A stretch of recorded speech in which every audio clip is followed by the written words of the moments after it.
Hi everyone, and welcome back to My Creative Ego. Today I will be making a handmade graduation card and matching envelope. So the card itself is super simple. However, the envelope will take a little bit of work. So let's get right into it.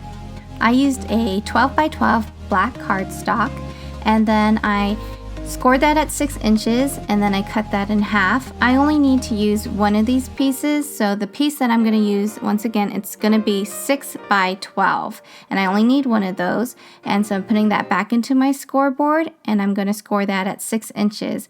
You should actually have a card after you fold that. You'll have a card that is 6 by 6 inches. Next, you'll need a brad. I didn't have any black brads, so I took the lightest color brad and I colored that with a black marker, permanent marker, and then I found and measured out where the center of this card would be, and I put the brad in there. Next, I took the tassel and I looped that through the brad, and basically you keep looping it around until you get your desired length that you want. And then after that, I decorated it with some stickers. I put the year on there of the graduation. And inside you'll see that there's that brad sticking out, so we're just going to do a little bit of decorating. We're going to cover the left-hand side with these pretty stars, and on the right-hand side you'll see there is a yellow cardstock, and that measures 5.5 by 5.5 inches, and that is the mat. And then we have a white cardstock that measures 5 by 5 inches, and this is where I will write my message on. And then there's just a little congratulations embellishment on the bottom. So here's just another look at the completed card. So I'll start off with the easiest envelope first. Actually, it's more like a sleeve. You're just going to take a 12 by 12 cardstock and you're going to score and cut that at 6.5 inches. And then you're going to place your card in the center of this, and that should be between 3 and 9 inches. And then you're just going to go one hashtag before the number 3 and one hashtag above the number 9. And you're going to score those two areas. Basically, you're just creating an area for the card to fit in and that it could move easily in. And then you're going to get some ribbon and you're going to tie this like a present. So you're going to have the ribbon going across from right to left and up and down. And that will be your sleeve and or card. Simple enough. And now let's get to the fun and fancy card envelope. This starts off with the same process, but I started off using a solid yellow cardstock. So I started with a 6.5 by 12 inch yellow cardstock, and then I'm going to put this on my scoreboard. I'm going to put the card that I just made in the center, which is between 3 and 9 inches. I'm going to score one hash mark below the 3 and one hash mark above the 9.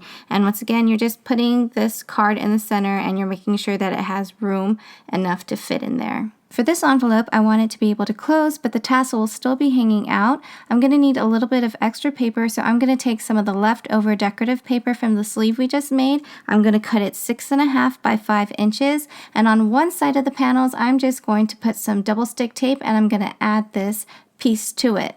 And you'll see that it's actually a little bit too long, so I'm going to measure out where I want to cut it based on the tassel that's hanging out. So I actually ended up going with a piece that was 3.5 by 6.5 inches, and it looked like this. So let's start building this envelope. I'm going to put score tape on the bottom, and this is on the solid yellow cardstock side. So you can see in the photo where the score tape is at, and I actually had to cut my score tape because it was a little too thick, but you want to make sure that you're using a really strong adhesive for this, and you want to make sure that your card does not catch on the adhesive. So you should be able to put your card into the envelope like this and pull it out like this.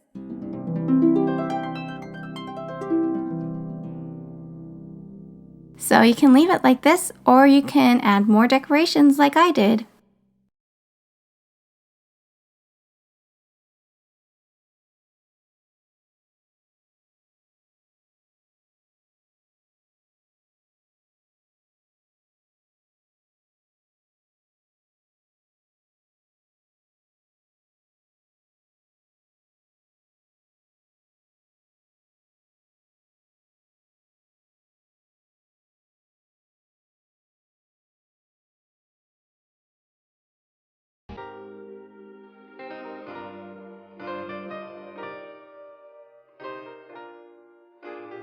As always, please feel free to share your arts and crafts tips and tricks. Thanks again for watching, everyone, and have a great day!